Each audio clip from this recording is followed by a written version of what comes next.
Story teller by Biplab YouTube চ্যানেলে এখন আপনারা শুনবেন ভিলেন ক্যান বি লাভার উপন্যাসের ৩৯ নম্বর এপিসোড। রক্তের গন্ধে ভারী হয়ে উঠেছে অন্ধকার ঘরটা। নিস্তেজ দেহটা পড়ে আছে পাথরের মেঝেতে, চামড়া ফেটে রক্তস্রোত জমে কালচে হয়ে গেছে। রিচার্ডের হাতে বিশাল মাছেরটা ওঠানামা করছে নির্লিপ্ত দক্ষতায়। প্রতিটি কোপে মাংস ছিটকে পড়ছে চারপাশে। রক্তে ভিজে গেছে শরীরের খালি শরীর আর নিচের কুচকানো কালো প্যান্ট। ১ পিস, ২ পিস, ৩ পিস, ৪ পিছে সম্পূর্ণ হচ্ছে একটি বাটি। কুকুরগুলো বেঁধে রাখা শিকল টানতে টানতে প্রলাপ বকছে। তাদের লালায় মাটিতে গর্ত তৈরি হচ্ছে। এক ঝটকায় বাটিটা ছুঁড়ে দেয় রিচার্ড।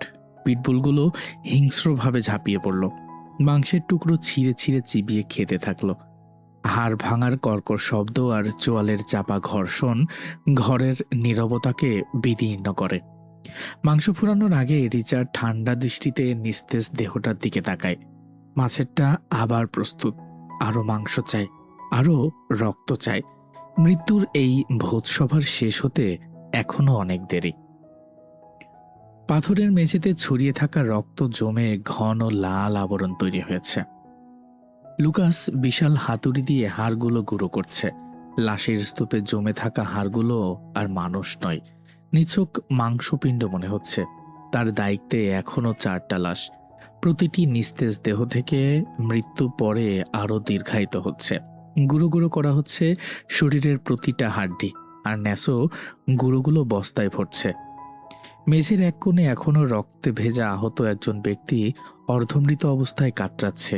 তার ঠোঁট নড়ে না, জবান স্তব্ধ, কারণ রিচার্ড বহু আগেই তার সামনের দাঁতগুলো প্লাস দিয়ে উপড়ে ফেলেছে।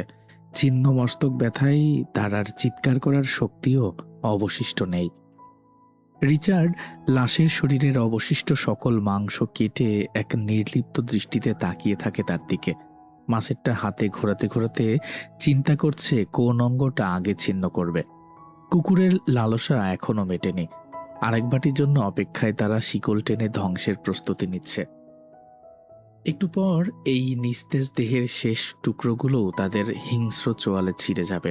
ধ্বংসযজ্ঞের মৃত্যুর এই রক্তাক্ত নাচের শেষ কোথাও নেই। রিচার্ডের চোখ নেমে এসেছে হিংস্রতার অন্ধকার।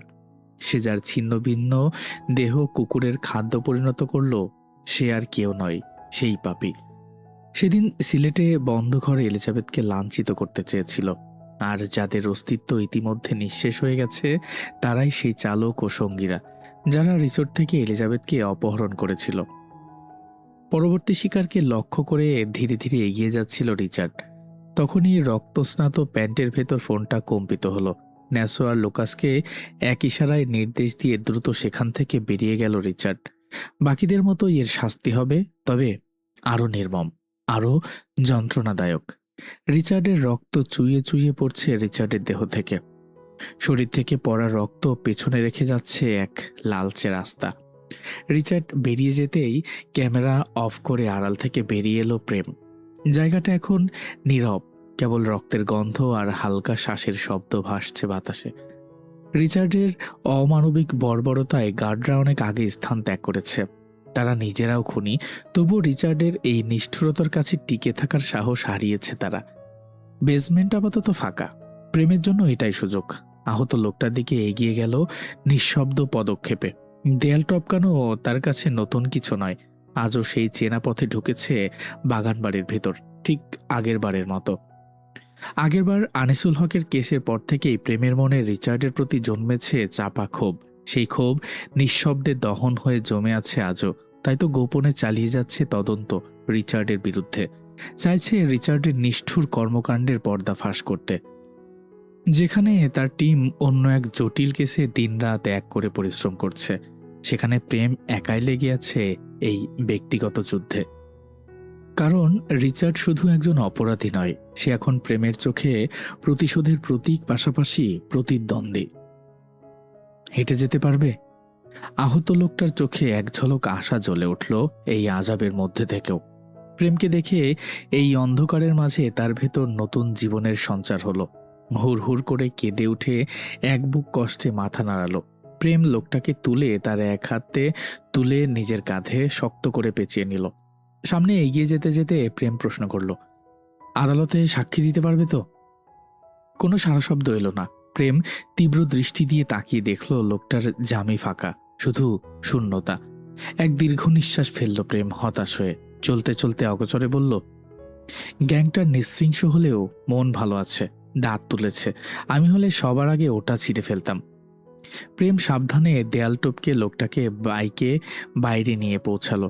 নিজের জায়গায় বসে লোকটাকে পেছনে বসাতে যাবে, ঠিক তখনই বিকট এক শব্দে জঙ্গল কেঁপে উঠল। গভীরের পাখিরা ডানা মেলে আকাশে উড়ে গেল। লোকটা মাটিতে পড়ে আছে, কপালের মাঝখানে রক্তের গভীর চিহ্ন। মৃত্তিকার সঙ্গে মিশে যাচ্ছে তাজা রক্তের ধারা। প্রেম শব্দের উৎস খুঁজে পেছন ফিরতেই দেখতে পেল সাদা গাড়ির জানালা থেকে বেরিয়ে আছে বন্দুকের সরু নল। প্রেমের সঙ্গে চোখাচোখি হতেই লারা বন্দুক সরিয়ে বাঁকা হেসে চোখ টিপল। প্রেম ঠোঁট কামড়ে নিজের ক্রোধ সংবরণ করল। লারা চেঁচিয়ে ব্যঙ্গের সুরে বলল, শালা, তুই আমার বন্ধু হয়ে আমাকেই ঠকাচ্ছিস? বন্ধু হতে চেয়ে আমার ভালোবাসার মানুষের পেছনে তদন্ত করিস? প্রেম গালের কোণে এক হাসির রেখা ফুটিয়ে গলা ছেড়ে বলল, আরে লারা জানস, তুমি বললে আসামি ছেড়ে আমি নিজে আসামি হয়ে যেতাম। শুধু শুধু জঙ্গলে এত কষ্ট করে আসতে হতো না। ফাক অফ। মুখ বিকৃত করে বলে লারা গাড়ি ঘুরিয়ে ধুলো উড়িয়ে দ্রুত চলে গেল। প্রেম ঠোঁট কামড়ে এক প্রকার বিদ্রুপে হেসে বাইক ছুটিয়ে দিল লারার গাড়ির পিছু। পেছনে পড়ে রইল নিস্তব্ধ জঙ্গলে রক্তে ভেজা মৃতদেহটা। প্রেমের বাইক সাদা গাড়িটার সমান তালে ছুটছে।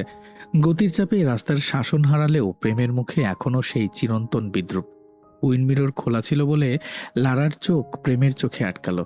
রাগে ফেটে পড়ার বদলে প্রেম হেসে ফ্লাইং কিস ছুড়ে দিল লারার দিকে। দাঁতে দাঁত পিষে লারা চুপ রইল। স্পিড বাড়ালো প্রেম নিজেও। প্রেম থামল না, একটার পর একটা কিস ছুড়ে দিতে থাকলো। সামনে তার কোনো খেয়াল নেই। হঠাৎ লারা মিষ্টি হেসে প্রেমের দিকে তাকালো, পরপর নিজেও ছুড়ে দিল একটা উড়ন্ত চুমো। প্রেম এক মুহূর্তের জন্য থমকে গেল। এমন কিছু আশা করেনি। ঘাবলা লাগলো তার কাছে। বিস্ময়ে সামনে তাকাতেই দেখতে পেল বিপরীত দিক থেকে ধেয়ে আসা ট্রাক। পথ সংকীর্ণ, পাশ কাটানোর জায়গা নেই। উপায়ন্তর না পেয়ে প্রেম দ্রুত বাইক জঙ্গলের পথে ঢুকিয়ে দিল। খুবড়ে গিয়ে পড়ল ঝাড়ঝোপের মাঝে। এতক্ষণে লারা চলে গিয়েছে। পড়া অবস্থায় রাস্তার দিকে চেয়ে তপ্ত শ্বাস ফেলল প্রেম। দুদিন পেরিয়ে গেলেও এলিজাবেথের মন থেকে বিষণ্ণতা কাটেনি। তার জীবনে আজব ঘটনা যেন থামতেই চায় না। গতকাল মাথার ব্যান্ডেজ খুলে ফেলা হয়েছে। রাতে এলিজাবেথ ঠিকভাবে ঘুমালেও সকালে উঠে দেখে কপালের কাটা অংশে মলম লাগানো। এলিজাবেথ জানে না কে এটা লাগিয়েছে, সে নিজেও লাগায়নি। এটা ছিল পরশুর ঘটনা। এর মধ্যে কাল এলিজাবেথ হঠাৎ করে ব্যাগে দেখতে পেল তার কিছু প্রয়োজনীয় জিনিস নেই। তবে এতে প্রথমে খুব একটা মাথা ঘামায়নি। তাকবীর পুরুষ মানুষ, তারা তো এসব কিছু এত বুঝবে না। হয়তো ব্যাগ গোছানোর সময় খেয়াল করেনি। কিন্তু কাল যা ছিল না, আজ হঠাৎ করেই সেই জিনিসগুলো তার ব্যাগে। ব্যাপারগুলো ভৌতিক পরিস্থিতি তৈরি করে ফেলল এলিজাবেথের মধ্যে। তাই তো এখনো সর্বক্ষণ রামদাকে কাছে কাছে রাখে। আজ কিছুক্ষণ আগে যা ঘটল তা ছিল ভয়ঙ্কর। এলিজাবেথ গোসল করতে গিয়ে হঠাৎ অনুভব করল পানি যেন খুব ভারী হয়ে উঠেছে। সে চোখ বন্ধ করে চিরচিত্তে ভিজছিল। কিন্তু যখন চোখ খুলল তখন তার সামনে দেখা দিল এক ভয়ঙ্কর দৃশ্য। এলিজাবেথের সারা গা লাল হয়ে গিয়েছে। স্বচ্ছ পানির বদলে ঝর্ণা থেকে প্রবাহিত হচ্ছে লাল পানি, রক্তের মতো। এলিজাবেথ ভয়ে কোনো রকমে বাথটবটি গায়ে জড়িয়ে রুমে ছুটে গিয়েছিল। তার চিৎকারে রামদা ছুটে এসে হাজির। তবে পরবর্তীতে যখন ঝর্ণা বন্ধ করে আবার চালু করা হলো তখন আর এমন কিছু হয়নি। রামদা এলিজাবেথকে বোঝানোর চেষ্টা করেছিল এটা তার মনের ভুল হতে পারে, কিন্তু ওর মন কিছুতেই মানছিল না। ভয় এতটাই গভীরে প্রবাহিত হয়েছিল যে কিছুক্ষণ পরই এলিজাবেথের গা কাঁপিয়ে জ্বর চলে আসে। ক্ষিপ্ত মেজাজে নতুন ম্যানশনে প্রবেশ করল রিচার্ড। চোখে আগুন আর মন উন্মাদ। আজ রিচার্ড বন্দরে গিয়েছিল। এক শিপ মেয়ে দুবাই পাঠানোর পরিকল্পনা ছিল। ঠিক সে সময় অকস্মাৎ পুলিশ নিয়ে হাজির হয় তাকবীর। চারিদিক থেকে শত শত পুলিশ ঘেরাও করে ফেলে রিচার্ডকে। তাকবীর তাচ্ছিল্যের হাসি মুখে ঝুলিয়ে এক লোক দিয়ে চেয়েছিল রিচার্ডের দিকে। তবে বস, এটা রিচার্ড কায়নাত, এত সহজে কি ধরা পড়ে? হঠাৎ একটি স্মোকিং গ্রেস পড়ল উপস্থিত সকলের মাঝে। ধোঁয়ায় চারপাশ অন্ধকার হয়ে চতুর্দিকে হট্টগোল বয়ে গেল। ধোঁয়ার তীব্রতা যখন কিছুটা কমে গেল, ততক্ষণে বন্দরে শিপটা আর নেই। শিপ ইতিমধ্যে সমুদ্রের মাঝে চলে গিয়েছিল। পুলিশরা তৎক্ষণাৎ বোর্ড নিয়ে পিছু ধাওয়া করলেও মাঝ সমুদ্রে পৌঁছানোর পর হঠাৎ তারা নিজেরাও হারিয়ে যায়। সমুদ্রের মাঝে তাদের আর কোনো খবর পাওয়া যায়নি। পুলিশের কাছে রিচার্ডের বিরুদ্ধে কোনো প্রমাণ ছিল না। তারা শুধু তাকবীরের কথার উপর ভিত্তি করে এই অভিযান চালিয়েছিল। খুব কাছে গিয়ে ধরতে না পারায় তাকবীরের ভেতর আগুন জ্বলে উঠেছিল। রিচার্ড শান্ত থাকলেও তার মস্তিষ্কে নিউরন আর ইন্দ্রিয়গুলো ঝাঁঝরা করে দিচ্ছে তাকবীরের কয়েকটি কথা, যেগুলো প্রতিধ্বনি হয়ে রিচার্ডের ভেতর তোলপাড় তুলেছে। আজ বেঁচে গিয়েছিস ভাগ্য গুণে, তবে যেদিন জানতে পারবো সেদিনের ঘটনার পেছনে তোর হাত রয়েছে, সেদিন আর বাঁচতে পারবি না, খোদার কসম। সাধারণ কিছু গুন্ডাদের পক্ষে কখনোই সম্ভব না রিসোর্টের হাই সিকিউরিটি গণ্ডি পেরিয়ে ওকে তুলে নিয়ে যাওয়া। রেগে তেতিয়ে ওঠা মস্তিষ্ক আর না সহ্য করতে না পেরে ভাঙচুর শুরু করে দেয়। মুহূর্তেই সাজানো ঘরটি ধ্বংসস্তূপে পরিণত হয়। জিনিসগুলো ছড়িয়ে ছিঁড়ে উড়ে পড়ছিল। সে সময় একপাশ থেকে পর্দা সরে যায়। দেখা যায় দেয়ালে এলিজাবেথের মা বাবার ছবি থেকে শুরু করে তাদের ক্ষুদ্র ক্ষুদ্র ডিটেইলস সবকিছু একত্রিত করে রিচার্ড দেয়ালে সাজিয়ে রেখেছে একটা চক্র তৈরি করে। সেই সাথে ছিল লাল মার্কারের দাগ, যেখানে অনেক কিছু লেখা ছিল। ক্রোধে কাঁপতে থাকা হাতে ফোন তুলে নিল রিচার্ড। তার আকাশ ছোঁয়া ক্রোধ এখন একজনের সংস্পর্শে এসে স্তব্ধ হতে পারে, কিন্তু ফোন হাতে নিতে মেজাজ আরও বিগড়ে গেল। হোয়াটসঅ্যাপে একমাত্র একটাই কনভারসেশন ছিল, যেখানে কথা হয়েছিল শেষ দুদিন আগে। তারপর আর কোনো মেসেজ আসেনি। রিচার্ড আজ আর অপেক্ষা করতে পারল না। নিজের মেয়ে লিগোর কোনো তোয়াক্কা না করে একে একে আঙুল ছড়িয়ে দিল উত্তর লেখার জন্য। উগ্রতায় ভরা মেজাজে মেসেজ পাঠালো, বাল। অল্প সময়ের মধ্যে উত্তর না পেয়ে রিচার্ড ক্ষোভে ফোনটি বিছানায় ছুঁড়ে মারল। একের পর এক পায়চারি করতে থাকে সারা রুমে। এখনো তার মধ্যে আগুন জ্বলছে। কিছু মুহূর্ত পরই ফোনে নোটিফিকেশনের শব্দ এলো। রিচার্ড এক প্রকার ছুটে গিয়ে ফোন হাতে নিল। দেখতে পেল ওপাশ থেকে একটি ছোট তেড়া উত্তর, আপনার। রিচার্ড ঠোঁট কামড়ে হেসে লিখল। ওপাশ থেকে আরো তীব্র উত্তর এলো, অসভ্য অসভ্য, অসভ্যের শেষ বংশধর। শেষ মানে? আমি কি অক্ষম নাকি? ভবিষ্যতে আমার ছেলে হবে, সে বাপের থেকেও বেশি অসভ্য হবে। আল্লাহ আপনার মতো অসভ্যকে 405টা মেয়ে দিক। রিচার্ড অনুভব করলো তার ভেতরে রাগ ধীরে ধীরে কমে আসছে, কিন্তু সে অনুভব করতে পারল না এই লাস্ট সময়ে নারীর সংস্পর্শে এলে যে সে কখনো নিজের গাম্ভীর্য হারিয়ে ফেলে আর হয়ে যায় অন্যরকম। রিচার্ড দ্রুত লিখল, আমার ওয়াইফ নিতে পারলে আমার বাধা নেই। I am too much strong and confident. কথার মিনিং ঠিক করতে শিখুন, জাত নষ্ট লোক। সাহায্য করো। ওমা, আমি কিভাবে সাহায্য করব? চাঁদের খায়েশ মিটিয়ে দাও। চাঁদ শান্ত হলে মন এমনিতেই শুদ্ধ হয়ে যাবে, ভাববে না উল্টাপাল্টা কিছু। আল্লাহ, কার মেলে এসে পড়লাম? এক নারীতে আসক্ত রোমান্স কিং এর পাল্লায় এসে পড়েছ মেয়ে। You should proud. প্রাউড? তাও আবার আপনার মতো একটা নষ্ট পুরুষ মানুষকে নিয়ে। এই নষ্ট মানুষটাই একদিন তোমাকে এতটাই প্রাউড ফিল করাবে যে গর্ভে গর্ভবতী হয়ে যাবে তুমি। I promise. আচ্ছা মশাই, আপনার কথায় কি আছে বলুন তো? প্রতিটা কথা আমার কান দিয়ে ধোঁয়া বের করে দেয়। তাহলে এখান থেকে বুঝো আমার ঠিক কোন দিক দিয়ে ধোঁয়া বের হচ্ছে। তাও একদল বলবে পুরুষ মানুষের সংযম নেই। অপ্রত্যাশিতভাবে ওপাশ থেকে টুক করে ব্লক করে দেয়া হলো তাৎক্ষণিক। রিচার্ড রাগের পরিবর্তে শব্দ করে হেসে উঠল। এটাই ছিল গ্যাংস্টার বসের প্রথম শব্দ করা হাসি, তাও নিজের অজান্তেই। রিচার্ড ফোনটা বিছানায় ছুঁড়ে ফেলে দিয়ে আয়নার সামনে দাঁড়িয়ে চুল ব্রাশ করতে করতে আওড়ালো, বোকা হৃদয় হরিণী, আমাকে ব্লক দেওয়ার শাস্তি তো তোমাকে পেতেই হবে। Your romance king is coming. এলি যান। বাবু উঠো তো। এলিজাবেথ উল্টো ওপাশ হয়ে আরো বেশি করে বালিশের ভেতর মুখ গুজে দিল। খুবই আড়ম্বরে ঘুমাচ্ছে সে। রিচার্ড ওর কাঁধে আলগোছে হাত রেখে আলতো করে ঝাঁকি দিয়ে নরম গলায় আবারও ডাকলো, এই এলিজান, হানি, উঠো না। এলিজাবেথ মোচড়ামুচড়ি করতে করতে ঘুম জড়ানো স্বরে বলল, আর একটু। ম্যাডাম, আপনি কি আমাকে ব্লক দিয়েছেন? বলে রিচার্ড এবার শক্ত করে চাপ দিল এলিজাবেথের কাঁধে। সহসাই স্তম্ভিত ফিরল এলিজাবেথ। পিটপিট করে চোখ মেলে বাচ্চা সুলভ মাথা নাড়িয়ে বলল, না তো।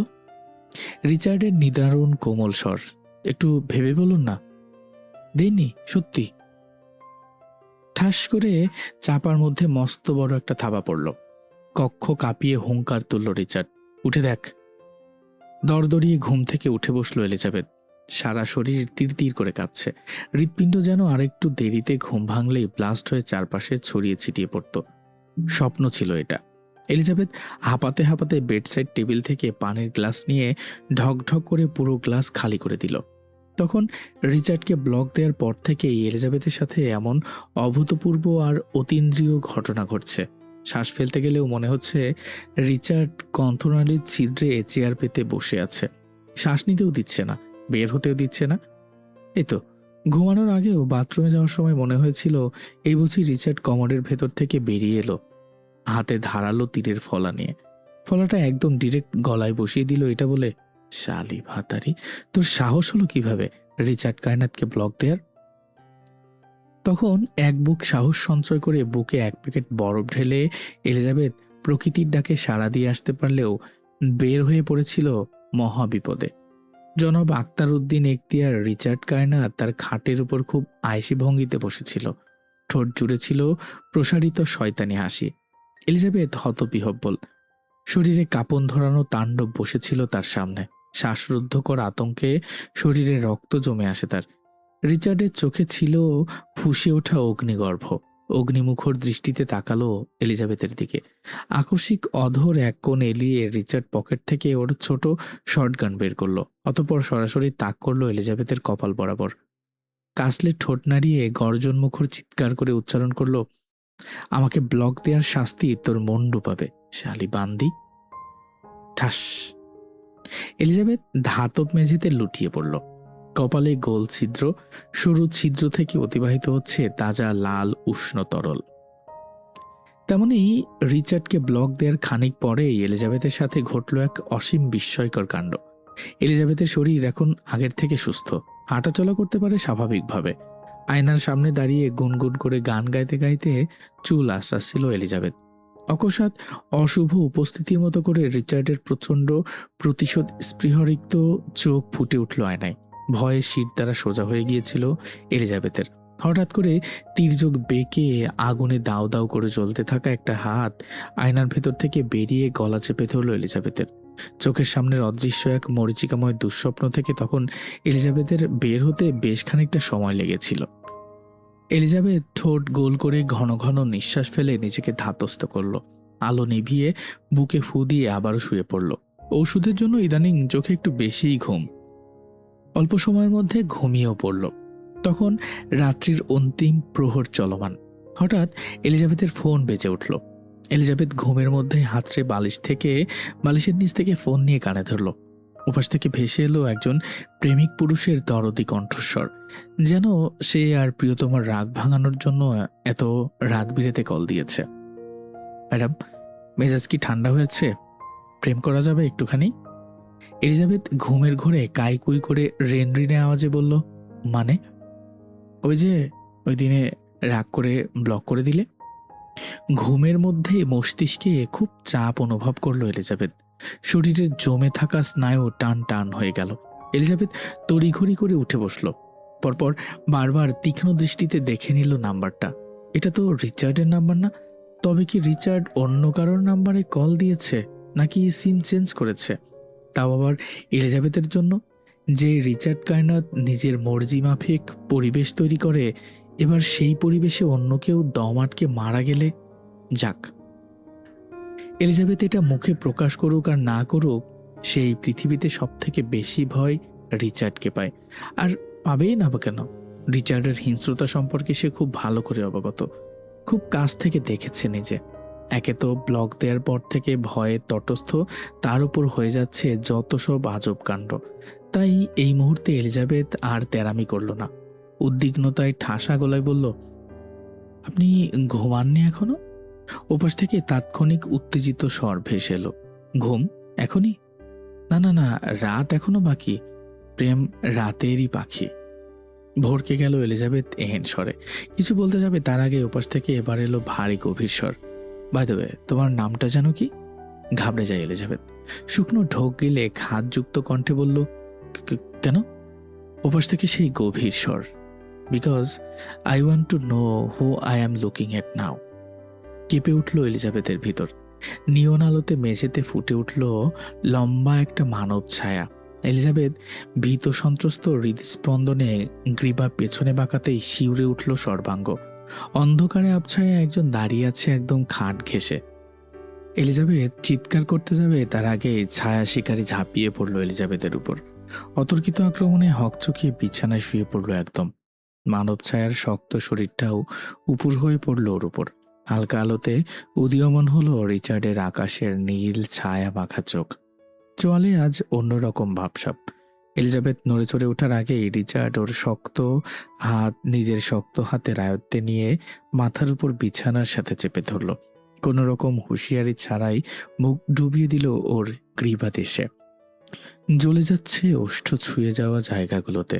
এলিজাবেথের নিঃশ্বাস আটকে আসে। ভয়াল নিস্তব্ধতা নেমে আসে ঘন জঙ্গলের মাঝে নির্মিত ফার্ম হাউসে। রিচার্ডের অন্তরঙ্গ অভ্যন্তরীণ ঘন শ্বাসগুলো আশ্রে পড়ছে এলিজাবেথের গ্রীবাদেশে। দুটো বৃক্ষপট লেপ্টে আছে একসাথে অন্তরঙ্গভাবে। ওরা হৃদয়ের ভেতরের তীব্র সংযোগ শুনতে পাচ্ছে একে অপরের। রিচার্ডের শিরা বয়ে আসা ভালোবাসার চিহ্ন একে একে এঁকে দিচ্ছে ঘাড়ের পার্শ্ববর্তী জায়গাগুলোতে ছোট ছোট বিষাক্ত চুম্বনে।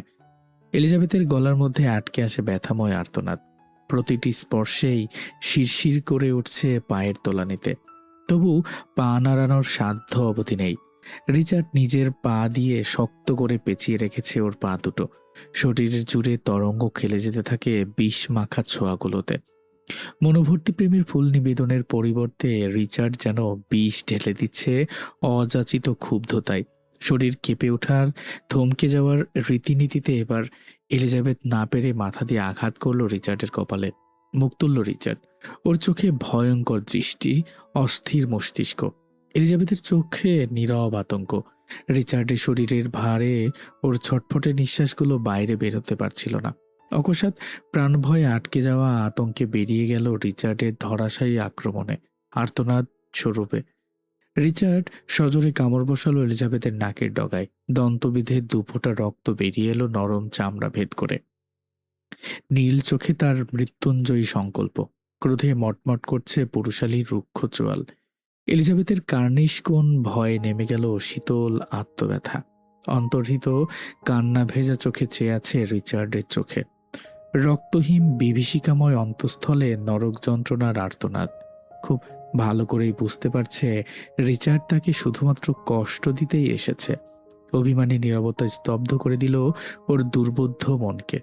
রিচার্ডের পৈশাচিক আত্মজুড়ে তরতর করে বেড়ে ওঠা ক্ষুব্ধতা আর হিংস্রতায় তলিয়ে যায় বৃক্ষপটে লেগে থাকা বহমান মন্থর শিথিলতায়। হঠাৎই দৃষ্টিভঙ্গি বদলে গেল অক্ষিপটের। মোহমগ্ন দৃষ্টিতে এলিজাবেথের ভেঙে আসে ওষ্ঠের দিকে এগিয়ে যেতে নিলে মুখ ঘুরিয়ে নেয় এলিজাবেথ।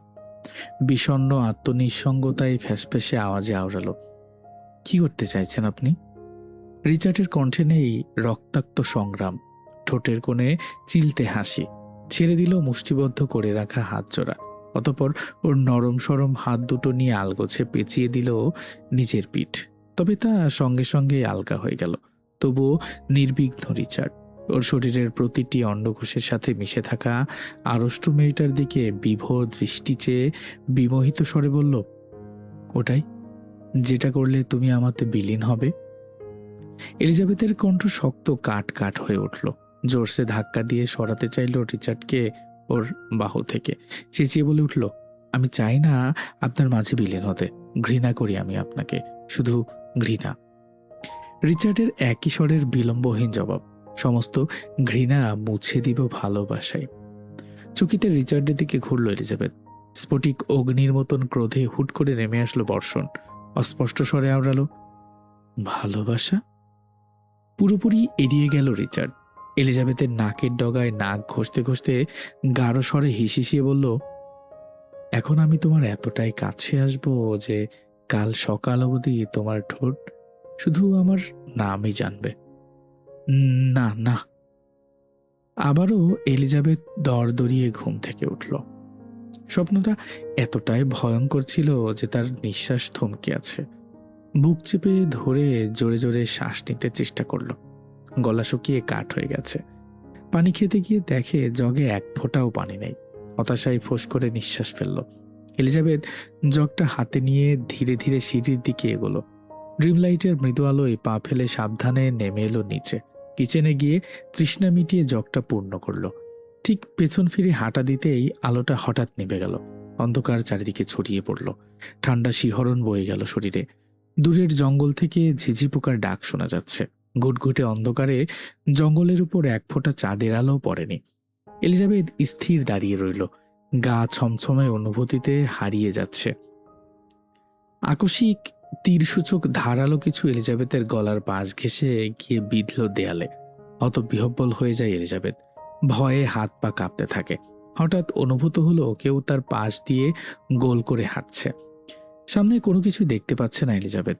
অন্তরের গভীরে আতঙ্ক ধ্বনিত হতে থাকে। এর মধ্যে আরেকটা সোচারু তীর এলিজাবেথের ঘাড়ের অপর পাশ ঘেঁষে গেল। তবে এবার রক্তপাত ঘটিয়ে গেল। ব্যথায় ঘাড় চেপে ধরল এলিজাবেথ। এমন করে কয়েক সেকেন্ডের ব্যবধানে তীরটা এলিজাবেথের খুব কাছ দিয়ে যাওয়া আসা করতে থাকে। এলিজাবেথ এক জায়গায় থমকে দাঁড়ালো, সজাগ দৃষ্টি, নিখুঁত মনোযোগ। শরীর স্তব্ধ হলেও মস্তিষ্কে বিপদের ঘণ্টা বাজছে। প্রতিটি স্নায়ুতে সতর্কতার ঝড়। সেই অদৃশ্য পদচারণার শব্দ দূর থেকে ঘনীভূত হচ্ছে, আর সেই সচারু সুসটা বারবার ওর কাঁধের পাশ দিয়ে ছুটে যাচ্ছে যেন শিকারের সামনে বেপরোয়া শিকারের দৌড়। মুহূর্তে সতর্ক মন সমাধান খুঁজল। বোধ কাজ করল। সময় আর ছন্দ মিলিয়ে নিখুঁত ফোকাসে এলিজাবেথ সুইচের পরবর্তী গতিপথ আন্দাজ করল। অতঃপর তীব্র গতিতে হাত ছুঁড়ে সুইচটাকে খপ করে আঁকড়ে ধরল এলিজাবেথ। ধাতব ঠান্ডা ছোঁয়া হাতের মুঠোয় জমাট বাঁধল। চারপাশে নেমে এলো নিস্তব্ধতার শ্বাসরুদ্ধকর পর্দা। ভয়াল নিস্তব্ধতা ভেঙে করতালির ভারী শব্দ বাতাসে ছড়িয়ে পড়ল। বিষাদমাখা কাঁপনে এলিজাবেথের শরীর শিউরে ওঠে। ঠিক তখনই সাইরেনের হুঙ্কারের মতো কেউ অন্ধকার চিরে ছুটে এসে ঝাটকা মেরে দেয়ালের সাথে চেপে ধরল এলিজাবেথকে। শ্বাস আটকে এলো। হৃৎপিণ্ড মুষ্টিবদ্ধ কণ্ঠের মতন ধুকপুক করতে লাগলো। অদৃশ্য শিকারীর ছোবলে অসহায় ক্রন্দনের মতো কেঁদে উঠল এলিজাবেথ। হিমশীতল বাতাসে ভেসে এলো এক অদ্ভুত ঠান্ডা স্বর, গুজব। এভাবেই নিজেকে গড়ো, হৃদয় নয় মস্তিষ্ক দিয়ে কাজ করো সবসময়। অতঃপর হিমশীতল কিছু ছুঁয়ে এলিজাবেথের গ্রীবায়। ছোট্ট ক্ষতস্থানে শীতল স্পর্শে রক্তের ছাপ তীব্র লেহনে শুষে নিল কেউ। সঙ্গে সঙ্গে আধারে বিলীন হয়ে গেল সে। আলো হঠাৎ ঝলসে উঠল। চারপাশে শূন্যতা ছাড়া আর কিছু নেই। এলিজাবেথের চোখে আতঙ্কের ছাপ গভীর হয়ে ফুটে ওঠে। শরীর থরথর করে কাঁপছে। চোখ বুজে উপরের দিকে ছুটে গিয়ে সজোরে দরজা বন্ধ করে দিল। নিস্তব্ধতাকে টেনে নিয়ে নিজের সত্তার প্রতিধ্বনিতে আরো জোরে শ্বাস ফেলতে থাকে। তবুও কাঁপেনি, থামে না শরীরে। আলো আজ যেন ফার্ম হাউসের প্রতিটি কোণে নিজের উপস্থিতি জাহির করছে। সাধারণত এমন তমস্যাচ্ছন্ন জায়গায় সূর্যের কিরণ ঢোকার সুযোগ পায় না তেমন। শেষ প্রহরে চোখের জলে ভিজে ঘুমিয়ে পড়েছিল এলিজাবেথ। এখন সূর্যের তীক্ষ্ণ আলো সরাসরি চোখে এসে পড়াই মুখ কুঁচকে পিটপিট করে চোখ খুলল এলিজাবেথ। অস্পষ্ট দৃষ্টিতে ভেসে উঠল লম্বা গাছ আর সবুজে মোড়া বিস্তীর্ণ প্রান্তর। হঠাৎ হাতে কিছু একটা প্রচণ্ড কামড় বসালো। দুটো তীক্ষ্ণ সুইচের মতো যন্ত্রণা ফুটে উঠল। ব্যথায় কুকড়ে উঠে বসল এলিজাবেথ। একটা বিশাল বিষ পিঁপড়া তখনও হাত কামড়ে ধরে আছে। দ্রুত সেটাকে মাটিতে ফেলে দিল এলিজাবেথ। আকস্মিক কর্কশ গর্জনে বাতাসে প্রতিধ্বনি তুলল ভয়ঙ্কর প্রাণীদের অশুভ আহ্বান। হকচকিয়ে উঠে চারপাশে চোখ বোলালো এলিজাবেথ। চোখ বিস্ময়ে আর আতঙ্কে কোটর ছেড়ে বেরিয়ে আসার উপক্রম। গর্জনের উৎস বুঝতে চাইলেও সব যেন এক বিভ্রমের মতো ঘোলাটে থেকে গেল। এই মুহূর্তে এলিজাবেথ রয়েছে ঘন সবুজের মাঝখানে, একদম জঙ্গলের মাঝ প্রান্তে। চারপাশে শুধু অসংখ্য গাছের দেয়াল। সূর্যের আলো পাতার ছায়ায় ছিন্ন ভিন্ন হয়ে মাটিতে পড়ছে। ঘন জঙ্গলের মাঝে একটা পালঙ্কের উপর একাকী বিভ্রান্ত হয়ে বসে আছে এলিজাবেথ। বিস্ফোরিত চোখে চারপাশের দৃশ্য দেখে গিলে নিচ্ছে শুষ্ক ঠোঁটে। ঢোক, সেই এখানে কিভাবে? মনের কোণে ভয়ের কাঁপুনি ছড়িয়ে পড়ছে। ঠোঁট ভেঙে এলিজাবেথের শ্বাস ভারী হয়ে এলো। বালিশের কাছে হাত যেতেই খচখচে শব্দ হলো। চকিতে তাকিয়ে দেখলো একটা ভাঁজ করা চিরকুট, তাতে লেখা, তো এলিজান, জঙ্গলেই আজ মঙ্গল করা যাক। চলো বেডশিটটা রঙিন করি। আফটার অল লাল রং আমার খুব প্রিয়। উপন্যাসটা আপনাদের কাছে কেমন লাগছে তা কিন্তু অবশ্যই কমেন্টের মাধ্যমে জানিয়ে দিবেন। ভালো লাগলে বন্ধুদের সাথে শেয়ার করবেন। আর চ্যানেলটা যদি সাবস্ক্রাইব করে না থাকেন এখনও, তাহলে please hit the subscribe button. Thank you. ফিরে এসেছি খুব শীঘ্রই পরবর্তী এপিসোড নিয়ে।